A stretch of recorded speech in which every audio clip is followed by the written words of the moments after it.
Three teenagers admit they killed this baseball star for the thrill of it. So where are civil rights leaders in the White House on this? Let's talk to Fox News contributor and author of Backlash, Deneen Borelli. Deneen, good morning to you.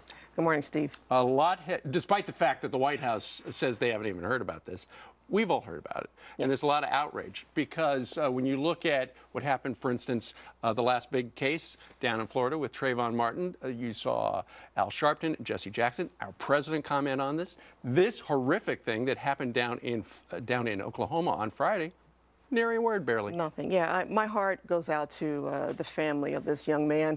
But this is absolute moral selective outrage. And when you look at the black liberal establishment, President Obama, Jesse Jackson, Al Sharpton, leaders of the NAACP, their message is about victimization.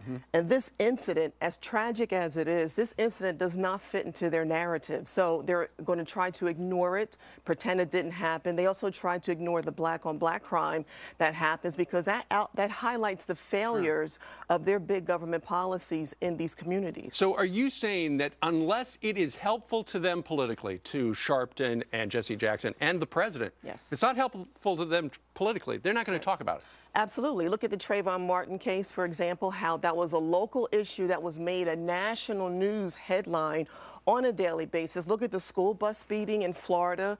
No mention of that from these individuals, except Jesse Jackson. When there was an ambush interview on him on it, he happened to issue a press release just last night. Right. How many phone calls did that take to his office to get that? Good point. I'm glad you brought that up. We talked about where were they yesterday, and then Jesse Jackson, first of all, put out this tweet that angered a lot of people. Praying for the family of Chris Lane. This senseless violence is frowned upon.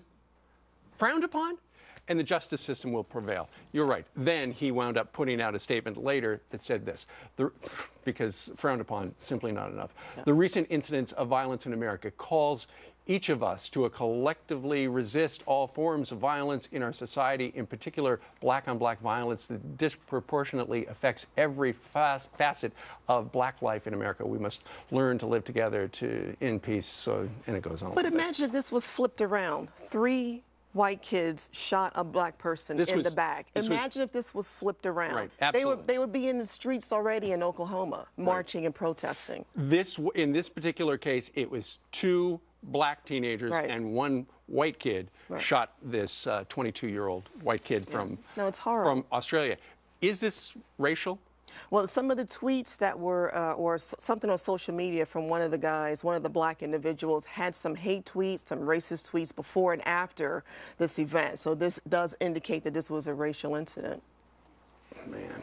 All right. Deneen Borelli, thank you very much. Thank you. It is horrible. Thank you. What do you think about it? Email us, friends@foxnews.com.